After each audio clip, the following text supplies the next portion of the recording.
starts okay with Dr. Nicole in the session. You know, we going back to day one.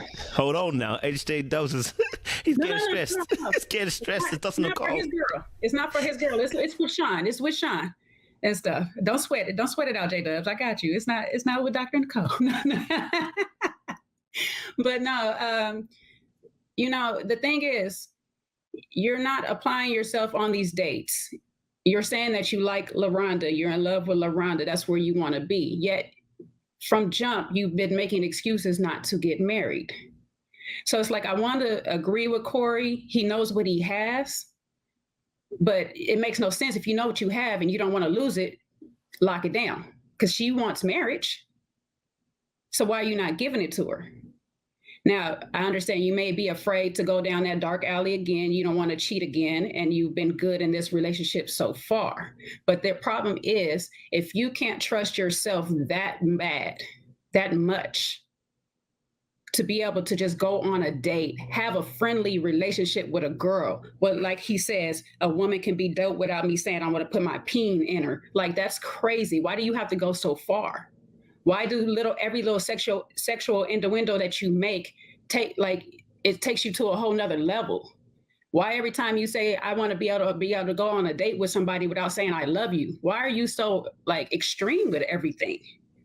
So you need to go ahead and explore all of that to figure out why it is that you're so on these levels up here. You're working on high levels at all times. You're not balanced anywhere, not emotionally, not like with your security with yourself. So therefore you can't be secure with your girl.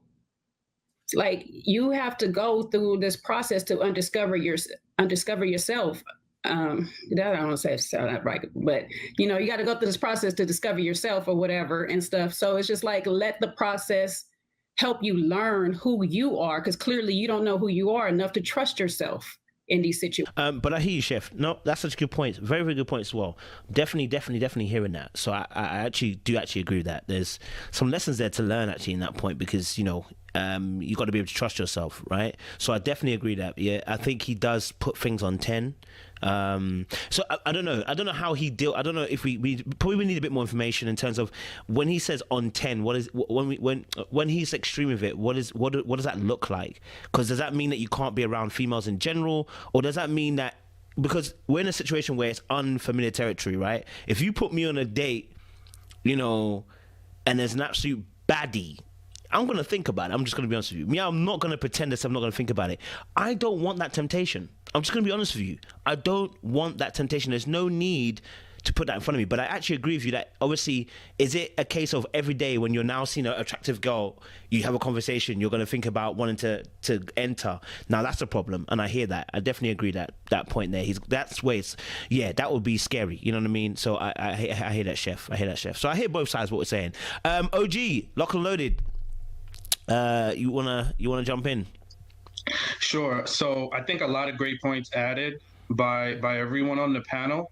The one thing that I would just mention that Sean mentioned that I thought was interesting is when he was talking to Dr. Nicole, he mentioned the fact that they were beefing. And that whole part of him having, I guess, a disagreement with Dr. Nicole around some previous advice perhaps that she had given, or maybe pushing him to come outside of his comfort zone. But the one thing that he said is that when he mentioned that I think he said he's an overanalyzer or an overthinker. Right. So I think that sheds some light into his personality, where he just really looks at things too granularly. And I think that gets in the way of really what his end goal can be. And I think we saw some of this early on when we just saw his early emotional outburst, and just, I don't want to offend the brother, but that more leaning towards the feminine side, right? Being more in his feminine energy about the way that he processes his emotions, the way that he handles things. And I'm not coming for him. I'm just saying we just continue to see example after example of how he is out of emotional control, in the sense of really being in his masculine, being able to make a decisive decision, being able to say, okay, I want to go in this direction with LaRonda, and you see her leading you see her leading the relationship, right? And she's constantly setting the bar for where their relationship should go and waiting for him to step up. But I don't think he really ever is, because he never really gives his, where he stands on it. He doesn't say, I'm going to marry her, I want to marry her, there is a target time or date.